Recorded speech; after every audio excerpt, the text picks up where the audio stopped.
Hi, I'm your host Dave Kemp, and this is Future Ear Radio. Each episode, we're breaking down one new thing, one cool new finding that's happening in the world of hearables, the world of voice technology. How are these worlds starting to intersect? How are these worlds starting to collide? What cool things are going to come from this intersection of technology? Without further ado, let's get on with the show.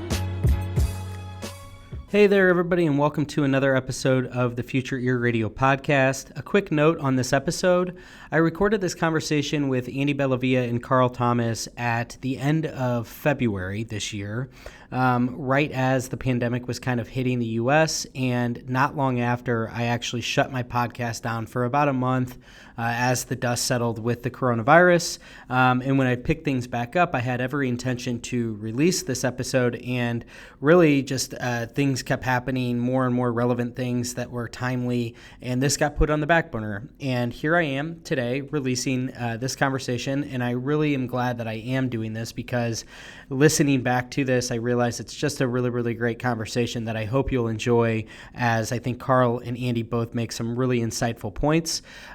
Additionally, this conversation stems from a conversation that Carl and I had in episode 16 where we talked about Hearables as a platform, which kind of spawned this conversation that we're having today, which is this whole notion of hearables aren't the thing, hearables are what give you access to the thing, which is a riff from the TV show *Halt and Catch Fire*, which we go into a whole lot of detail about throughout this conversation. So I hope you enjoy my conversation here with Carl Thomas and Andy Bellavia from February of this year. Okay, so we're joined here today by two reoccurring guests, Andy Bellavia and Carl Thomas. Andy was with us on episodes 3 and 4 of the podcast. He also did the Emergence of Hearables with me, the panel at Project Voice. So he's been on the podcast a few times. Carl was with me on episode 16, Hearables as a platform. And I wanted to bring these two together today because after we published episode 16, I thought Andy had some really interesting feedback. And so kind of like before I really open this thing up to what we're going to talk about today, I want to give Andy the opportunity here to just share a little bit about his feedback from that episode number 16. So Andy? Thanks, Dave, and thanks for having me on again. It's a pleasure to be on the podcast with you and Carl. And I think really the key out of that whole discussion goes back to Carl's original statement that hearables aren't the thing. They're the thing that give you access to the thing. I thought that was a really brilliant way of putting it. The question becomes, as the field opens up and so many different use cases develop, exactly what that thing is. My own personal view is that ubiquitous voice is going to be the next big thing in the hearable space.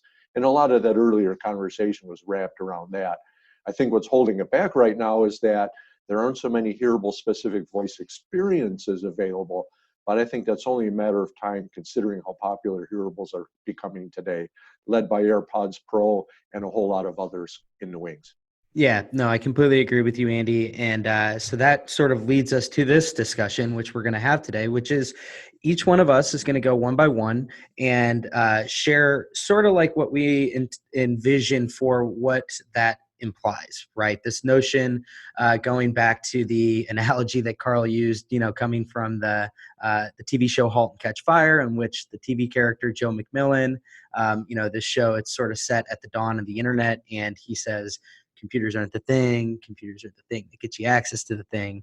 And so we wanted to have a conversation today expanding on this idea. It's something that we've all sort of been talking about online. We've had some discussion on the podcast, but we really haven't had like a real dedicated conversation to this. So without further ado, Carl, I'm going to kick it over to you and let you sort of, since it was you that, kind of brought this whole idea to the forefront, I want to give you the first at bat here to share your thoughts on what you really meant by that. Cool. Thank you, Dave. And again, thanks for inviting me on the podcast, and great to always have a chat with yourself and Andy about this. So I'll be honest in saying, I don't think there is a thing per se. I think there's a number of things that are going to be facilitated by an audio-centric platform like Hearables. But broadly speaking, I think that there's going to be much more focus on service-led experiences that Hearables can provide. And the reason being that you've got something which is going to be in constant contact with our bodies. So it's going to have a lot of physiological and situational insight around us individually. And that insight is going to give us a lot more information, a lot more power, broadly speaking, to provide some really compelling experiences. Whether those experiences are synchronous information, education, entertainment. I think there's a number of different things per se that Hearables can really start to provide. Now, if you start to look at it from an industry perspective, obviously we've looked at health, wellness, fitness, broadly speaking, and the different types of audio-led experiences that can provide access to. But yeah, I mean, to kind of be a bit disheartening, I don't think there's one thing per se. I think there's almost a convergence of a number of different things that Hearables will give us access to. Do you want to maybe go into a couple of those different things? Because I agree with you. I think when I'm going to present mine, I'm in agreement that I don't think it's necessarily one specific thing. I think it's a variety of things. So share with us a couple of the different examples of what you think some of those things might be. Well, it's hard to share specific examples, but I try and break it down as much as possible. So the way I look at it from almost a technology stack perspective. So what are going to be the kind of systemic attributes of a platform that's going to exist on our ears? We've already talked about having constant access to our body, to our physiological and situational kind of insight. I think that there's going to be some level of, very frictionless interface, and voice has come around over the last 3 years, and it's just shown people that it's so much easier to talk than type, so much easier to listen than look. So I think that that's also going to be a strong component of this kind of platform. But then also as well, I've talked previously around how we can start to leverage that data in a way whereby we can start to have a business model which exists without needing advertising. So I think that that's going to be, and we can talk about some of the challenges with regards to either data warehousing, storage of data for big behemoths, or we can talk about privacy challenges, or we can talk about some of the ways in which people are trying to monetize our data currently. But I think that the rise of crypto economics as a potential model for at least software players and potentially hardware players could be really compelling for Hearables specifically. But then also that's mainly from a technical perspective. When we start to look at it from a business perspective, we start to look at how business models are now being innovative in terms of valuing a relationship with a customer as opposed to just trying to box shift, so to speak. I feel that, the rise of software as a service, the rise of the subscription economy, it's given us much more a value-centric way of delivering platforms, delivering services, so that actually we're not just trying to provide a service, we're not just trying to provide a device, provide a product in a world whereby customers, consumers, clients, they value services. So all of that combined, I feel that will give us access to provide really compelling, experiences that make up the thing. And what those experiences, what industries those experiences can be in. I mean, we can look at from a fitness perspective, providing ongoing, diagnostics to make sure that obviously you're performing, you're optimizing your exercise, etc. We could think about some of the macro trends in a health perspective around how we are having a massive shortage of hospital beds to patients, and how we are starting to now have the largest obesity numbers ever seen. So I think in those specific industries, there's definitely a load of value that we can provide as a service to individuals, because we've got that regular touch point and we've got that almost that synchronous kind of flywheel. But at the same time, I think it's a lot broader than that. We can't just look at Hearables, or maybe we can, but we shouldn't just look at Hearables in solo to an industry. We should really look at all the different types of applications they can provide and think through the breadth of services that they can provide in all those examples. I love it. That's so well said. And I want to definitely come and circle back to a lot of the different points. Like in my head right now, I'm just kind of like running through. I'm like, okay, that's really interesting. That's really interesting. So I definitely want to come back to this. But before I do, I want to give Andy now a chance to share his broader vision of where he sort of sees this, the whole Hearables evolution. Like what does this entail in your eyes, Andy? Yeah, and I agree with a lot of what Carl said. It almost in the context of the broader wearables infrastructure, because many of the things that he envisions can be done with a wearable, whether it's in your ear or on your wrist or wherever, right? I mean, you look at how smart clothing is starting to come about and so on. So talking about Hearables specifically, what makes that unique over the other wearable platforms is the fact is that you have a voice in your ear. And so Carl, for example, talked about interactive coaching. I think that's one of the brilliant ideas that's really coming. There's a couple of companies already playing with AI coaching for when you're running or what have you, this sort of thing. But the common denominator in all the hearable applications that will come is the voice part of it versus, say, a wristwatch, right? A wristwatch can do health monitoring too. But a hearable can give you an interactive AR experience, an audio AR experience. Because the hearing is really a parallel interface. This is something that Nikolai of Bragi brought up years ago when we were first working with him, and why he, although ultimately not successful on the hardware side, was approaching the idea of a computer in your ear. Your ear is a parallel interface, right? I like to think of it this way, okay? You're with your significant other in a restaurant and background music is playing. It enhances the experience, right? But on the other hand, if over your significant other's head is the hockey game, and the Blackhawks just scored the winning goal against St. Louis in overtime, you are not paying attention to your significant other. You are paying attention to the hockey game, right? You can't do both at the same time. And that's where audio really has a benefit. And you know, because I have connected hearing aids, I'm able to play and experiment often. And more than once, I've had the amusing experience of walking with somebody in an unfamiliar city, and as we're going from one place to another, like, wow, you really know where you're going. I'm like, well, what you don't know is that Google's been telling me where to go the whole time we've been talking, right? So in a lot of different ways, the AR audio experience is going to enhance our daily lives through hearables. And we haven't even talked about location-specific hearable experiences yet. Well, go ahead.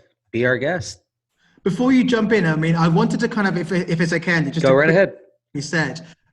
So I agree with a lot of what you said. I think the thing that I may challenge slightly is the common denominator, not the common denominator, but basically the voice being the differentiator.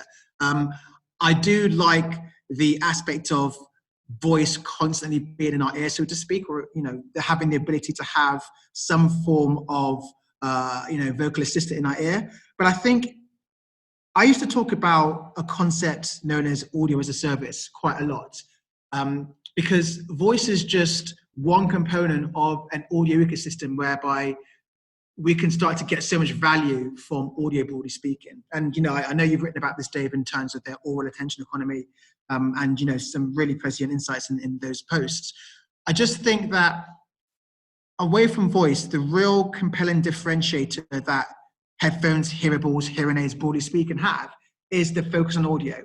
And when I say the focus, I'm talking about the ability to almost close the loop in terms of having some form of insight around us, but then also providing an audio-based experience based on the insight. If you take voice out of that completely, we can start to provide so much influence on someone's scenario, someone's specific activity or event that they're doing in that given time, based on the audio which they hear.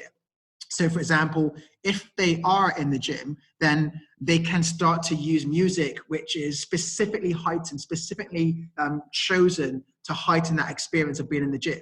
Now, we know music has a transformational effect in terms of, you know, trying to provide some form of emotive experience. You look at the fact that the World Health Organization last year came out and said that 64% of millennials use music to overcome stress and anxiety. So there's a number of emotional benefits to accessing music in a way whereby it's relevant to us specifically. You think about how people are now starting to develop podcasts and consume podcasts in essence, instead of maybe doing some form of MBA, as Tim Ferriss likes to say. There's a load of insight and a load of knowledge that's obtained via different types of audio platforms that's available to people now. And if we can now start to shape how that's provided based on the relevance of that audio to someone, I feel that as a loop, as a feedback mechanism, that's so powerful. And from my perspective, if you overlay that with a voice interface, which gives someone the ability to either select, choose, or then start to provide a number of different types of services outside of that, cool. But from my perspective, the real differentiator with hearables, headphones, anything that sits in our ear is, yes, it's a parallel interface. And I think there's a load of value to providing audio content which is relevant to an individual based on that data you're getting from them. Yeah, Yeah, that no. last I think is really brilliant. You know, when you first started discussing, I'm thinking, well, we're getting into the slippery nature of the definition of hearables, because even 15 Indeed. years ago, I would see people running with a music player strapped to their arm and wired earphones going to their ears, passively consuming audio, right? And so that's a little bit different than building the intelligence into the earpiece, which is what I think of as being hearables. But now the last thing you just said, I think is really brilliant. The possibility of tailoring, for example, the music you're listening to based on your emotional state. This is a sort of thing that's really intriguing and another aspect of hearables, which I think has some value. Yeah. No, I agree with both of what you're saying.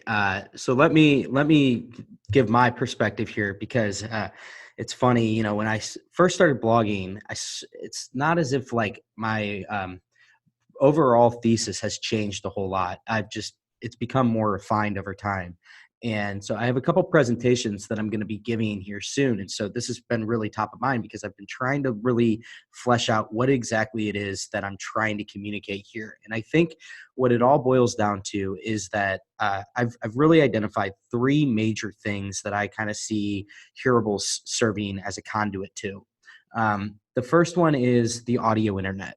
Okay. And so what I kind of refer to this as is hearing aids or hearables as a content machine. Okay. And so I think kind of to Carl's point, it is the access point in which you access this way, this burgeoning audio internet.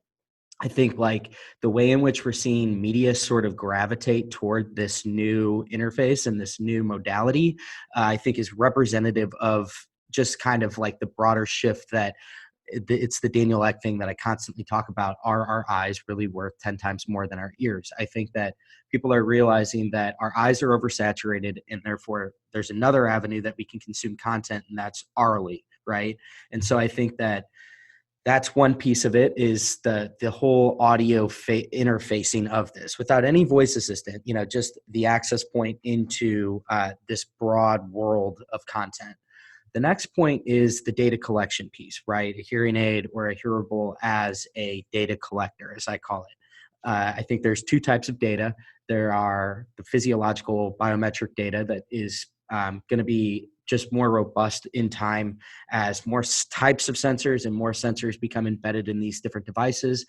So you can capture, through the different like PPG monitors, for example, you're graduating into new metrics that you can capture. And a large part of that is due to the machine learning algorithms are getting better and they're able to make more sense of the data.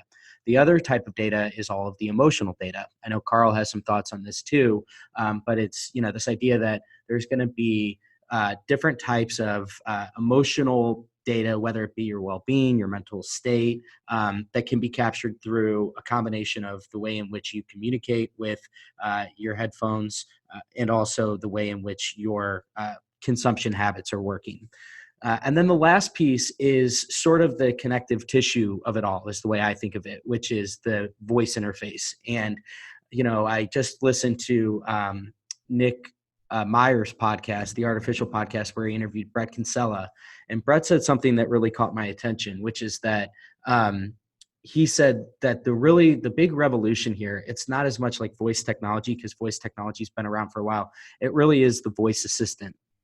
And I think that's pretty interesting, because the way I perceive a voice assistant, really maturing in time is almost like in my mind, I think of it as like an orchestrator, like a conductor in a symphony. And so where I really see this going is you layer that on to these different sort of broad reaching use cases, right? So you go back to the audio one, the idea that this is a content machine. And I view voice as being just a user interface, but also a UX experience where you're kind of like able to work with your voice assistant to help you to better access that content. So for example, I think like down the line, what we might see is through a much more contextually aware assistant, it's able to surface to me things based on the data that it's also accessing, the emotional data. It has a better sense of the type of music that I might want to listen to that day. It might have a better understanding based on my consumption habits of the type of podcast that I'm not fully aware of.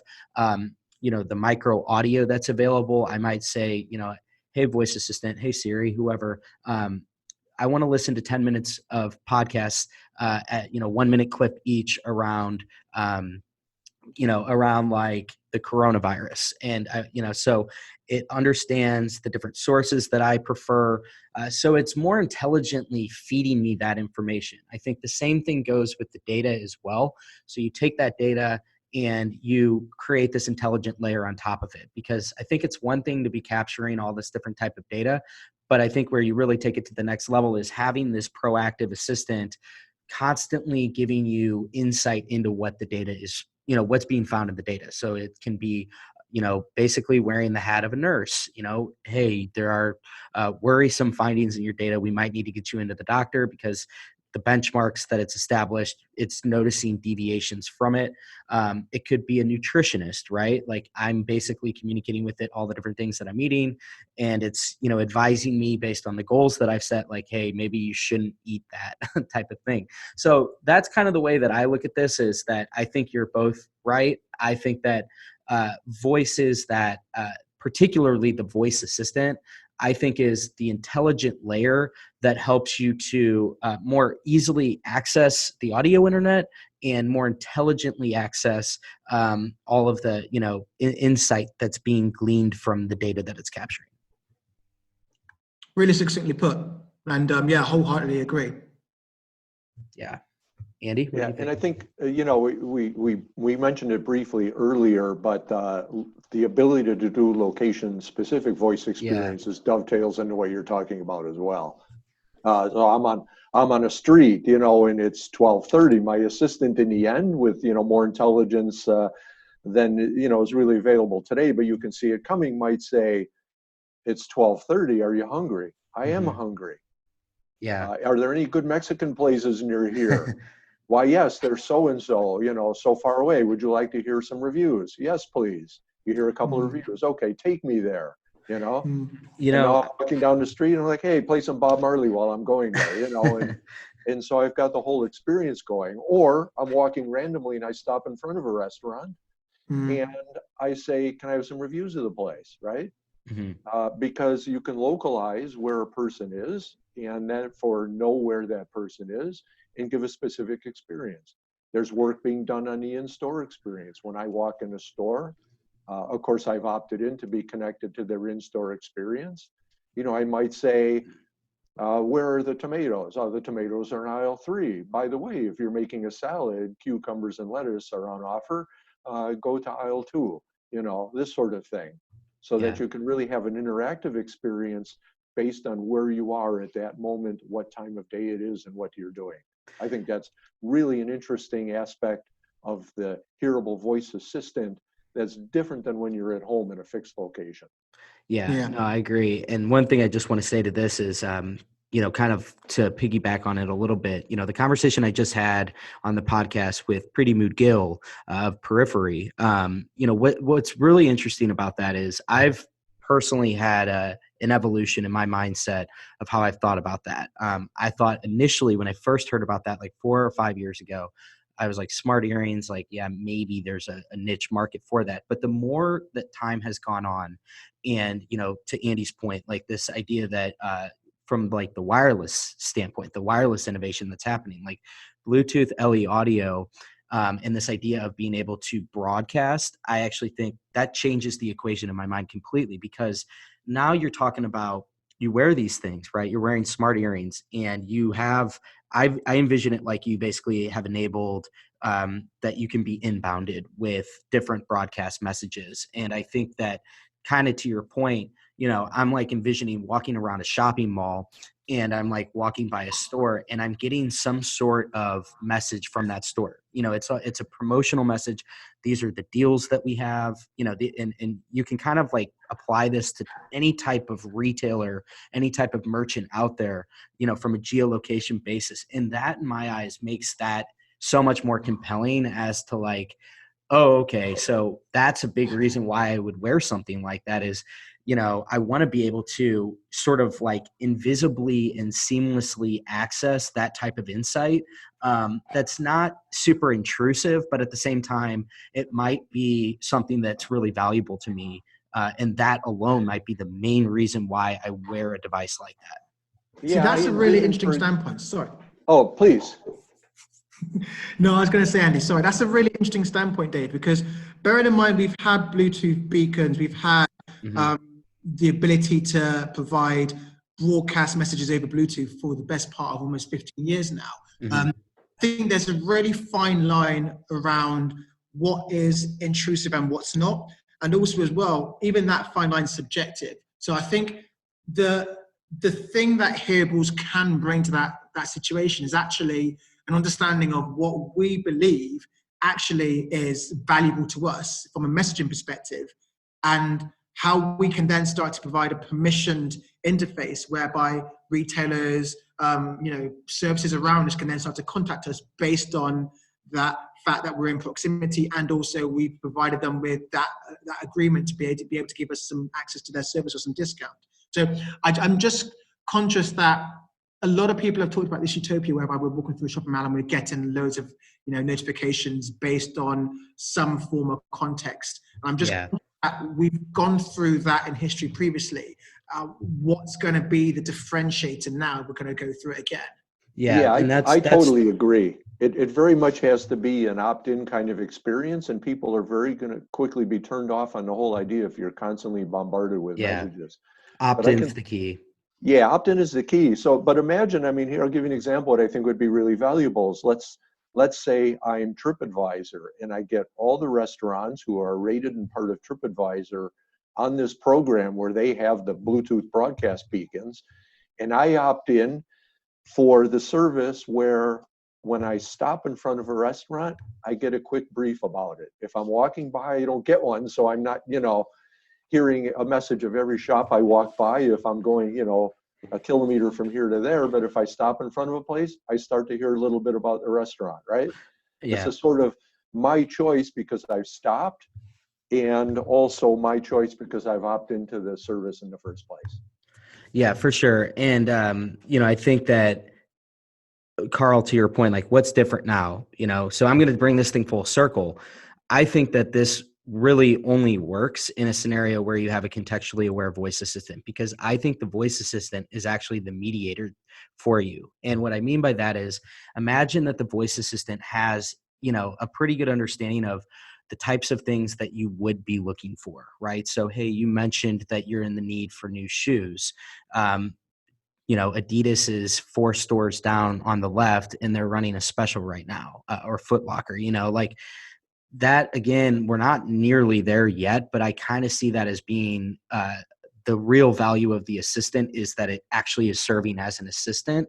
But the only way in which you would be able to have it, performing that type of role is if it has a really deep understanding of you. And that's where all of the whole discussion around, are we comfortable with sharing that level of, data with them? And I completely agree with that. There needs to be, some form of permission, and it makes sense for that permission to be held in intelligence layer of kind of how we interface with this audio-based internet. I guess another question which kind of comes from that then, and it'd be cool to open this up to both of you in terms of who holds that value of providing the service, i.e., is this something whereby we're now starting to become more entrenched in the centralized networks of Google, Amazon, who provide us with that voice interface and therefore hold the intelligence, hold the value? Or is this something whereby we can start to envisage some form of either distributed or even decentralized kind of service where actually the value is held by a number of different types of interfaces, whereby maybe Spotify have their own music-based voice interface, or maybe, Subway have their own voice interface, which we start to, transition or interface with whenever we're trying to walk past a subway. So I think it's a really interesting question and point to kind of think about. I guess, my challenge is, okay, well, if we're developing these systems, who's going to actually be the data platform we're going to be beholden to now? Yeah, I think that's a really good point. We're clearly going to be feeling feeling our way through everything about the coming Hearables infrastructure. What are consumers going to see as valuable? Who's going to provide that experience? This is very much a nascent industry, and a lot of those answers aren't known, and I think there are going to be more failures than successes. But the successes are going to be brilliant when they come. Completely agree. And I think that the challenge that we have, as you know, in terms of societal, is that we've just gone through a whole awakening whereby we're now so conscious that in essence we are the product, right? Mm-hmm. Gone through the challenges of the Cambridge Analytica, Facebook, whereby we know that we are being monetized for our data. We're moving into a world whereby something is going to be pretty much permanently sitting on us, collecting data, which is unique to us, right? So how do we understand that, first of all, we are giving that thing permission, and we are giving the kind of overarching platform permission to use that data? And then secondly, that data is going to be used in a way whereby it's visible to us and for a reason which is going to be serving us ultimately, right? And I think if we start to sleepwalk into an era whereby we're going to have a similar level of platform, which is going to be monolithic and going to be kind of sucking up all our data to basically provide some service which may not actually be beneficial for us, but more beneficial for them as a platform provider. What can we do to kind of, stop that from taking place? What can we do now to think through some of these ethical challenges around who's going to be providing the value for us in this service, and how can we start to be involved in that kind of value chain as consumers, as data architects, as platform providers, et cetera, et cetera. Yeah, no, I think you're spot on. And this is going to be the ultimate, this is going to be where it all boils down to, is the data privacy aspect of this. And I'm not sure. I don't know if it's going to be something that, like you said, we just sleepwalk into. But, I tend to think that there is a possibility for there to be more good than negative. And, you look at companies like Apple, if you see some of the commercials that they've had in the last 2 years, they have things that are, it's all around it's like the Apple logo transforms into a lock. So clearly they're positioning themselves as being the data, the champion for data privacy and all that. So I'm not sure. I think that's going to be the piece, but I think we all sort of have an idea as to, where this thing might broadly go. I love everything that everybody here has said. I mean, I think that there's going to be a combination. I think you let it off perfectly, Carl, with this idea that, it's probably going to be a multitude of things. It's not to say that, hearables are the things. Hearables are the things that get you access to the thing, and the thing is one specific thing. I think it's more of this spectrum of kind of as you now have enabled this whole intelligent layer, what can you do with that? So I'm really excited for it. I'm not going to just continue to beat a dead horse here. So I'm going to kind of wrap it up here. But before I do you guys have any last thoughts about this whole thing? I'll just say that although it's not really well defined exactly what the future will bring when it comes to the hearable space, it's clearly coming. And It's really going to be seismic, the way it changes the way we conduct our daily life. And I, for one, am very much looking forward to the possibilities.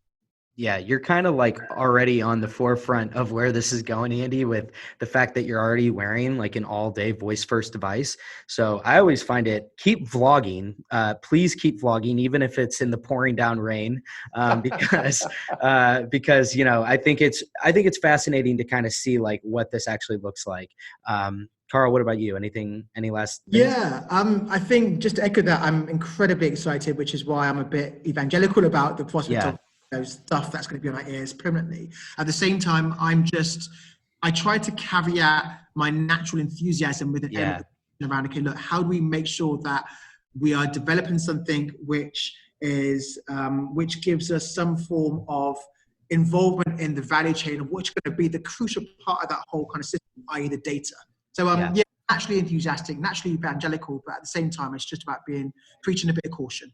Yeah, no, I love that. I think it's always good to have a healthy dose of skepticism, especially from those that are most bullish on it, which I think the three of us all are collectively very, very bullish. So that's all we got for this week.